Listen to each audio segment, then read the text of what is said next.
चला तर मंडळी, आज बनवूयात मसालेदार झणझणीत मिसळ। कोंडाजी फरजत यांनी मिसळ पावचा शोध लावला। सुरुवातीला कोल्हापुरातच मिसळ भेटायची, पण नंतर तिच्या चवीमुळे ही मिसळ जगभर प्रसिद्ध झाली। तर तीच मिसळ आज कशी बनवतात ते बघूयात। मिसळ बनवताना सगळ्यात महत्त्वाची गोष्ट म्हणजे तिचा मसाला। मसाला छान मसालेदार झणझणीत चवदार झाला की मिसळलाही तितकीच छान चव येते। मिसळ बनवताना तिचा मसाला सगळ्यात महत्त्वाचा। तर इथे 1 वाटी कांदा, कांद्याच्या अर्ध खोबरं आणि खोबऱ्याच्या अर्धा साठवणीतला कुठलाही काळा मसाला घ्यायचा आहे। तर सगळ्यात सोपं आणि सुटसुटीत असं प्रमाण आहे। कांदा, कांद्याच्या अर्ध खोबरं, खोबऱ्याच्या अर्धा काळा मसाला आणि काळ्या मसाल्याच्या अर्ध तिखट। तर इथे लाल काश्मीरी मिरचचं तिखट घेतलं। कांदा आणि खोबरं, त्यानंतर अद्रक लसण घालायचे, व्हिडिओमध्ये स्किप झालंय, आणि अशी बारीक पेस्ट वाटून घ्यायची। त्यानंतर लोखंडाच्या कढईमध्ये इथे तेल गरम करून घ्यायचं। तेल चांगलं कडकडीत गरम झालं की त्याच्यामध्ये तेल, जिरे, मोहरी, कढीपत्ता याची फोडणी देऊन घ्यायची। माझ्याकडे कढीपत्ता नव्हता त्यामुळे मी काही घातला नाही। त्यानंतर तयार झालेलं वाटण घालायचं आणि मंद आचेवर हे वाटण सारखं हलवत 4 ते 5 मिनिटांकरता आपल्याला परतवून घ्यायचं।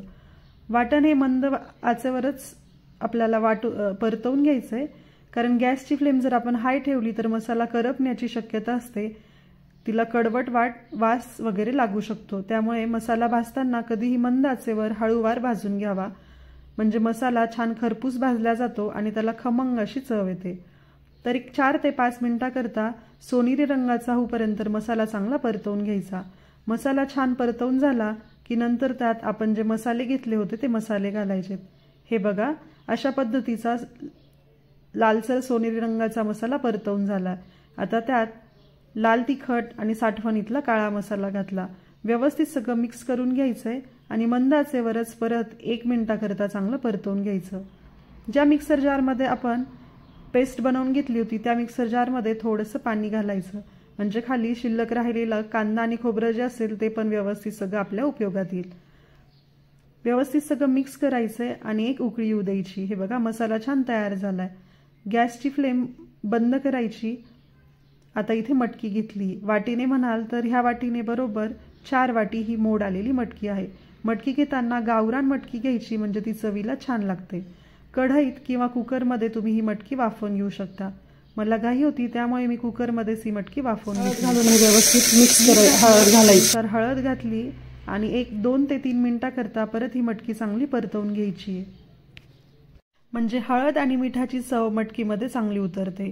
हळद आणि मीठ घालून मटकी उकळून घेतल्यामुळे त्यात मीठ आणि हळद शोषली जाते आणि मिसळमध्ये आपण जेव्हा मटकी टाकतो, मसाल्यामध्ये जेव्हा आपण मटकी टाकतो तेव्हा ती चवीला छान लागते। मीठ न घालता जर मटकी तशीच परतवून घेतली तर तिला चांगला स्वाद येत नाही।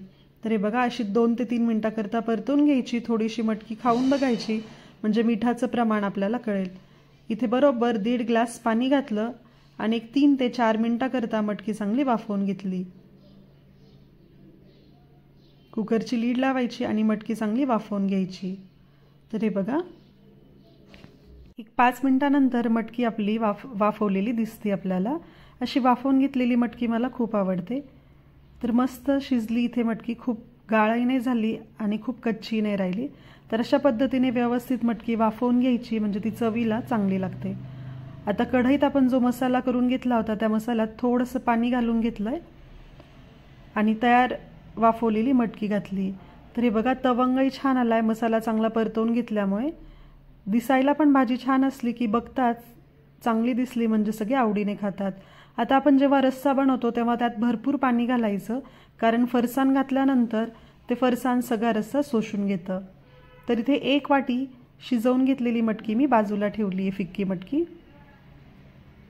आता जो रस्सा दिसतो त्या रस्स्याला चांगली दणदणीत अशी उकळी येऊ द्यायची। उकळी आल्यानंतर बारीक चिरलेली कोथिंबीर घालायची। रस्सा भरपूर बनवून घ्यायचा, म्हणजे तो शेवटपर्यंत सगळ्यांना पुरतो। आणि मटकीचं प्रमाणही भरपूर घ्यायचं, नाहीतर बऱ्याचदा आपण रस्सा बनवतो आणि मटकी फार कमी असते। तर मटकीचं प्रमाणही आपल्याला इथे व्यवस्थित घ्यायचं। पाव घ्यायचे, सलाड घ्यायचं, सोबत दही घ्यायचंय आणि तयार झालेल्या रस्स्यामध्ये सगळ्यात शेवटी आपण जेव्हा खायला घेतो तेव्हाच त्या फरसाण घालायचं, म्हणजे ते फार मऊ पडणार नाही आणि रस्साही जास्त शोषून घेणार नाही। आणि चवीला छान लागेल। व्हिडिओ आवडला असेल तर लाईक, शेअर आणि सबस्क्राईब। धन्यवाद।